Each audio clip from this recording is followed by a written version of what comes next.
네, 고성국 칼럼입니다. 어제 발표된 국민의힘 국회의원 일동 결의문 내용은 이렇습니다. 국민의힘 국회의원 전원은 아래와 같이 결의합니다. 첫째, 잘못된 1, 2, 3 비상계엄 선포로 인해 큰 혼란과 실망을 드린 데 대해 다시 한번 국민 여러분께 송구한 마음으로 사과드립니다. 둘째, 윤석열 전 대통령의 정치적 복귀를 요구하는 일체의 주장에 명확히 반대합니다. 대한민국도 국민의힘도 결코 과거로 되돌아갈 수 없습니다. 우리 국민의힘은 다시 태어난다는 자세로 국민과 함께 결연히 미래로 전진해 나갈 것입니다. 셋째, 당내 구성원 간의 갈등을 증폭시키는 모든 행동과 발언을 중단하고 대통합에 나서겠습니다. 당의 전열을 헛들어뜨리고 당을 과거의 프레임에 올가매는 일체의 언행을 끊어내겠습니다. 오직 국민만을 바라보며 모든 역량을 하나로 모으겠습니다. 국정의 정상화는 오로지 여야 간 정치적 균형에 기반한 헌법적 견제 원리에서 출발할 수 있습니다. 국민의힘은 이재명 정권의 반헌법적 폭주에 대항하기 위해 자유민주주의 수호, 사법 파괴 저지, 헌법 가치 존중에 동의하는 모든 국민과 연대하겠습니다. 나라를 걱정하고 사랑하는 모든 국민들을 하나로 결집시켜 대한민국의 헌법 가치와 국민의 자유를 지키기 위해 결연히 싸워 나가겠습니다. 그리하여 다가오는 6.3 지방선거에서 반드시 승리하겠습니다. 국민의힘 국회의원 일동 명입니다. 조선일보는 잽싸게 장동혁 대표의 리더십에 타격이 왔다 이렇게 보도했습니다. 어제 잔치 벌렸을지도 모르죠. 오세훈이는 우리 당 의원 전원 명의로 절윤을 천명하는 결의문을 채택한 것으로 의미 있는 변화가 시작됐다. 오세훈이가 완전 상황이네 보니까. 3시간가량 진행된 의총에서 장동혁 대표에 대한 비판이 쏟아졌다고 합니다.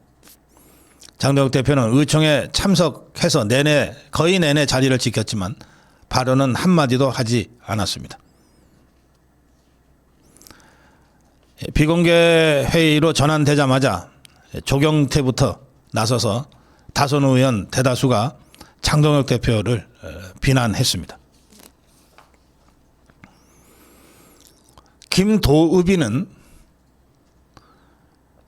110만 당원이 장 대표 노선을 지지하고 있다는 주장을 언급하면서 그러면 당을 지지하지 않는 80%의 국민들을 등 돌리게 만들겠다는 것 아니냐. 김재섭이는 노선 변경을 안 하면 필패다. 윤 대통령이 뭐라고 우리가 국민과 절윤으로 기싸움을 하느냐. 배현진이는 이 와중에 한동훈의 징계 철회를 주장했습니다. 김도읍이도 한동훈의 복당 없이 윤 의견과 절연했다는 말은 의미가 없다. 그 결의문에 한동훈 복당을 포함시켜야 한다고 주장했습니다. 장동혁 대표는 3시간여 의총장에 앉아서 수첩에 의원들의 발언을 메모하면서 들었다고 합니다. 일부 의원들이 장동혁 대표의 입장을 직접 듣고 싶다고 요구했지만 장동혁 대표는 연단에 서지 않았습니다. 또 조금 전에 제가 읽어드린 결의문을 장동혁 대표가 직접 낭독해야 한다 이런 의견도 있었지만 장동혁 대표는 이것도 거부했습니다.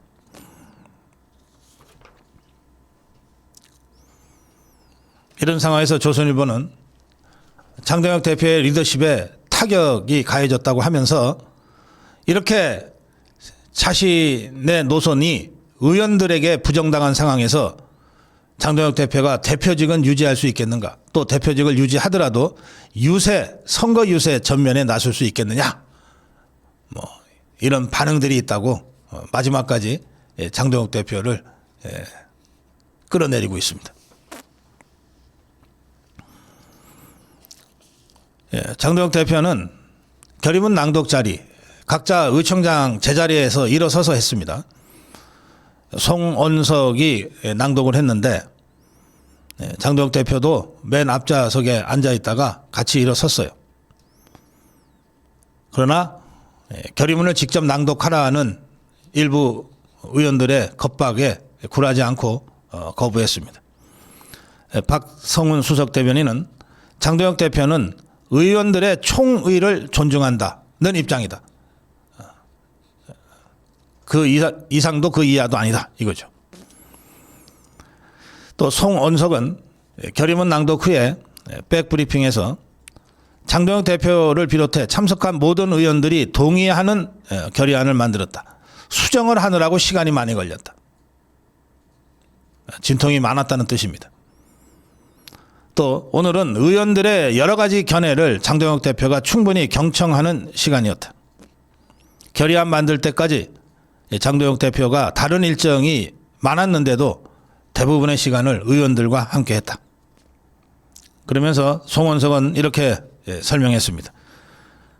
윤석열 대통령은 이미 우리 당에 없다는 표현을 제가 수차례 벌써 했는데, 그런데도 우리 당을 공격하려는 정치 세력, 폄훼하려는 정치 세력은 우리 당과 윤석열 대통령을 관련 지어서 내란 동조 운운하고 있다.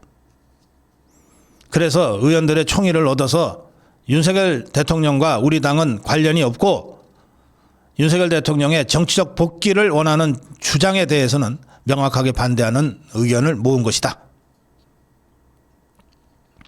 또 오세훈과 관련해서 오세훈의 발언과는 무관한다. 오세훈의 발언과는 무관하다. 오늘 의총은 의원들의 요청이 있었고 원내대표가 결단해서 의총이 소집된 것이다. 오 시장과의 별도 회동 검토한 바 없다. 주호영이는 당내 최다선 6선 의원으로 장동혁 대표를 따로 만나서 윤어게인 세력과의 절연을 요구했다. 그런데 장동혁 대표가 이를 전혀 받아들이지 않아서 설득을 포기했다. 이런 주장을 어제 라디오 인터뷰에서 했습니다. 그러면서 주호영이는 이야기라는 게 듣는 사람이 받아들일 자세가 되어 있을 때 의미가 있는데 장동혁 대표는 내 이야기를 받아들일 준비나 자세가 전혀 안 돼 있었다. 그런데도 계속 얘기하면 싸우는 결과밖에 되지 않지 않겠느냐. 장동혁 대표에게 윤 어게인하고 결별해야 된다고 했더니 따라오지 않더라. 그래서 포기했다. 주호영이가 뭐라 그러면 따라가야 되는 거예요? 이 참 뇌구조가 참 재밌네. 그러면서 주호영이가 이렇게 얘기합니다.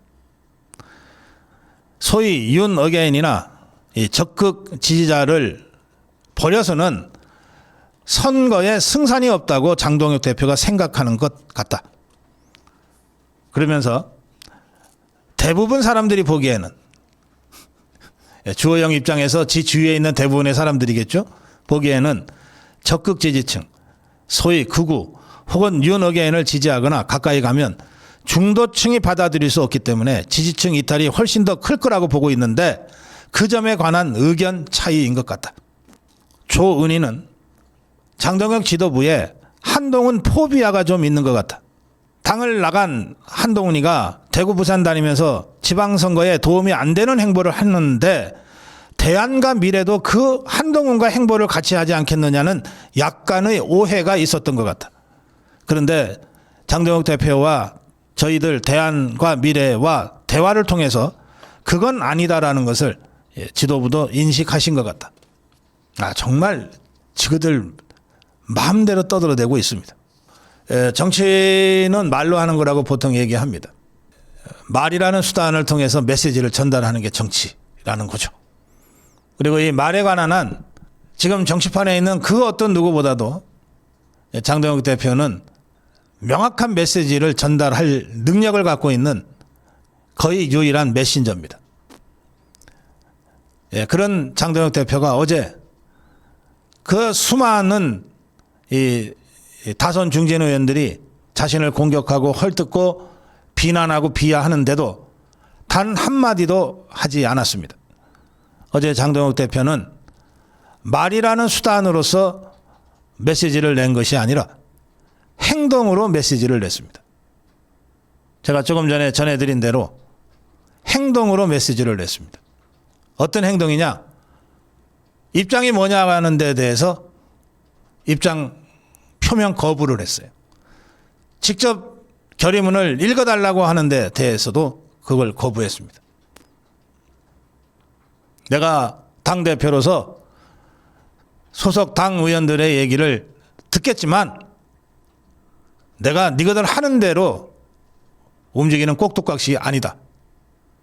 나는 내 생각이 따로 있다. 이걸 주호영이가 라디오에서 떠들어대지 않았습니까?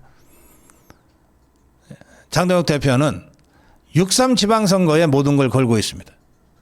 6.3 지방선거에서 이기기 위해서는 자유파 국민과 함께 가야 한다. 윤어게인 세력과도 함께 가야 한다는 생각이 분명합니다. 다만 저렇게 물어뜯고 헐뜯고 공격하는 바로 저자들도 어쨌든 선거 때까지는 함께 데리고 가야 된다고 생각하는 것 같습니다.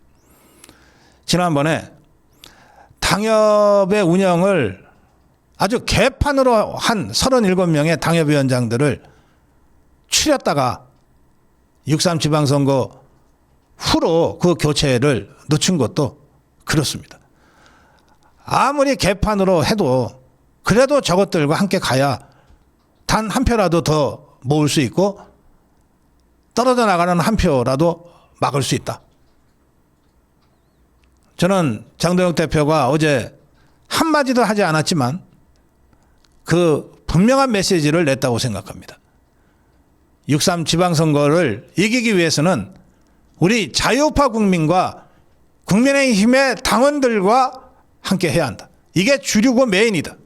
다만 저렇게 힘도 없고 능력도 없고 표도 제대로 갖고 있지 않지만 어쨌든 떠들면 시끄러운 저 106명의 국회의원들, 당협위원장들, 저들의 얘기를 내가 죽었다 생각하고 한 서너 시간 들어주면 저것들 푸닥거리 했다고 생각하고 잠잠해질 테니 그냥 들어주겠다. 저는 어제 장동혁 대표의 메시지, 온몸으로 보여준 메시지는 바로 그거라고 생각합니다. 장동혁 대표가 우리 자유파 국민들한테 호소하고 있어요. 저것들도 어쨌든 떨쳐내면 마이너스가 되니 저것들 좀 데리고 가야 된다. 그러니 자유파 국민 여러분 좀 이해해 주시라. 국민의힘 당원 여러분 좀 이해해 주시라. 저것들도 어쨌든 몇 표 안 되지만 그래도 저걸 떨쳐내고 배제하면 어쨌든 우리한테는 마이너스가 되니 선거에서 이기려면 여러분들 속상하고 정말 화나시겠지만 그냥 내가 오늘 하루 여러분들을 대신해서 저것들 몰매를 내가 대신 맞아줄 테니 예, 저것들 오늘 하루 종일 나를 집단적으로 두들겨 패는 걸로 어느 정도 화풀이 시키고 그래서 더 이상 선거 때까지 딴소리 못하게 만들 테니 여러분들 좀 이해해 주시라. 양해해 주시라. 저는 장동혁 대표가 어제 온몸으로 우리 자유파 국민들한테 호소했다고 느꼈습니다. 저는 어제 국민의힘 국회의원들을 보면서 레밍이 떠올랐어요. 레밍. 나그네 쥐라고 부르는 이 쥐떼인데 집단 자살로 유명합니다. 디즈니 영화에 수십만 마리의 이 레밍이 바다로 뛰어드는 장면 때문에 유명해졌는데 실제로 이거는 레밍만 아니라 이 다른 설치류한테도 가끔 나타나는 현상이라고 하는데 정확한 원인은 밝혀져 있지 않지만 이 생물학자들의 연구에 따르면 개체수가 폭발적으로 증가할 때 서식지를 찾아서 사방으로 돌아다니다가 앞에 선 레밍이 자칫 길을 잘못 들으면 벼랑 끝으로 다들 앞 쥐를 따라서 그냥 달리다가 다 떨어져 죽는다는 거예요. 프랑스 아까 그 개미로 유명한 베르나르 베르베르는 이 레밍이 개체수가 늘면 다른 곳으로 이동을 해야 되는데 먹이를 위해서 찾아서. 근데 이 레밍의 DNA는 대륙이 쩍 갈라지기 전에 DNA를 갖고 있어 갖고 거기가 벼랑인지도 모르고 그냥 간다는 거예요. 그러니까 제가 이 베르나르 베르베르의 설명을 들으면서 아, 그렇지. 저 국민의힘의 절대 다수 국회의원들은 이게 올드미디어의 DNA가 각인돼 있어요. 조선일보가 떠들면 혼비백산하는 자들이에요. 그런데 천만다행으로 올드미디어 DNA가 아니라 뉴미디어 DNA를 장착한 장동혁 대표와 장동혁 지도부가 있는 거예요. 그래서 집단 광기에 빠진 레밍처럼 모두가 다 절벽으로 뛰어들려고 할 때 맨 앞에 섰던 레밍이 딱 버티고 있는 겁니다. 그래서 제가 오늘 고성호 칼럼의 제목을 장동혁 닥치고 지지하겠다 이렇게 잡은 겁니다. 저는 장동혁을 믿습니다. 신뢰합니다. 그리고 그가 당대표로서 그 수많은 레밍 때와 같은 저 기회주의자, 변절자, 배신자, 기득권자, 부역자들에 둘러싸여서 한 몸으로 온갖 공격을 다 맞아가면서 저것들 한풀이 시키듯이 하면서 어쨌든 6.3 선거를 향해서 우리 자유파와 단단하게 손잡고 앞으로 나가려고 하는 저 장동혁 대표를 저는 믿습니다. 그래서 닥치고 지지합니다. 김민수 최고위원이 스레드에 이런 글을 올렸습니다. 우리가 함께 지키려 했던 기준과 원칙 결코 내려놓을 수 있는 가치가 아닙니다. 이걸 지키기 위해서 우리는 더 지혜롭고 더 단단히 뭉쳐야 합니다. 제가 곁에서 지켜본 장동혁 대표는 제가 정치 입문한 지 8년 만에 처음으로 온전히 신뢰하는 사람입니다. 저는 장동혁 대표가 마지막 순간까지 여러분 곁에 함께 서 있는 사람일 것이라고 확신합니다. 우리는 국민의힘의 완전한 개혁을 그리고 대한민국을 지켜내는 일을 끝까지 완수할 것입니다. 이 과정에서 여러분 한 분 한 분의 마음속 아픔까지 다 헤아리고 지키지 못해서 죄송합니다. 하지만 우리는 결코 무너지지 않을 것이며 이 싸움의 끝에 패자로 남지 않을 것입니다. 그리 오래 걸리지 않습니다. 힘내십시오. 자유대한호국단 네 공식 입장입니다. 오늘 국민의힘 의총에서 겉으로는 통합을 말하지만 실제로는 지리멸렬한 또 한 번의 사과쇼가 결의문 형태로 발표됐습니다.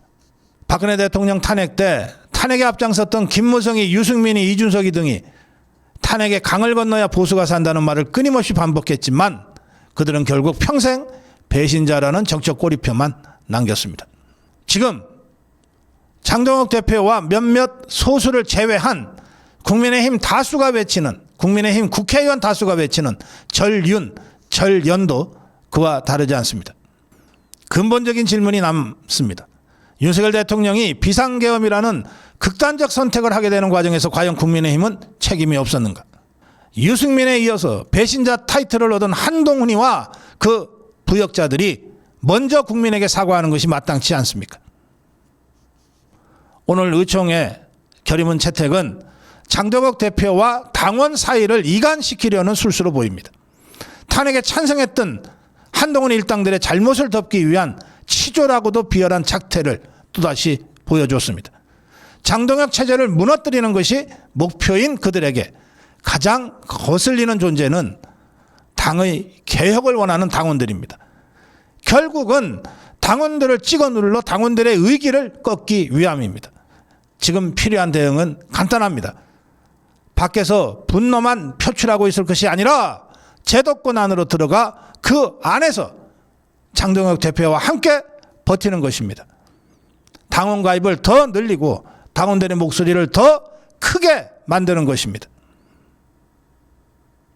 그러므로 탈당도 포기도 하지 맙시다. 당의 방향을 결정하는 힘은 당원에서 나옵니다. 정치는 오래 버티는 사람이 이깁니다. 제도권 안에서 버텨야 합니다. 화랑단의 차강석 대표도 페북에 글을 올렸습니다. 우리는 123 개헌과 관련해서 윤석열 대통령의 무죄를 주장해왔고 그 입장은 쉽게 바뀔 문제가 아닙니다. 공화주의의 기본은 법치입니다. 우리 모두 법 앞에 평등하며 사법 절차 동안 존중받아야 합니다. 지금 국민의힘에서 발표한 입장 역시 6.3 선거를 앞둔 상황에서 내란 정당이라는 정치적 프레임을 벗어나기 위한 판단이 일부 작용했을 가능성이 있다고 생각합니다. 다만 지금은 감정적으로 흩어질 때가 아니라 차분히 상황을 지켜보면 우리의 방향을 정리할 때라고 생각합니다. 화랑단 여러분, 서로를 비난하기보다 함께 지혜를 모읍시다. 숲에 이런 좋은 글이 올라와 있습니다. 사과는 지지율의 독약이다. 국민의힘 의총에서 송원석의 입을 통해 나온 사과로는 정치적 패배주의의 산물이다. 사과하는 순간 보수는 상대가 쳐놓은 불법 프레임 속으로 제발로 걸어 들어가는 것이다. 첫째, 사과는 기존 지지층의 결집력을 와해시키고 허탈감을 안긴다. 둘째, 반대 세력에게 더 큰 공격의 명분을 제공할 뿐 지지율 상승으로 치환되지 않는다. 셋째, 당당한 미래를 꿈꾸는 2030 세대에게 비굴한 보수는 더 이상 대안이 될 수 없다. 기백으로 돌파해야 한다. 지금 자유파에게 필요한 것은 고개를 숙이는 비굴함이 아니라 나라를 지켜냈다는 확신과 새로운 세대의 역동성을 결합하는 강한 정치다.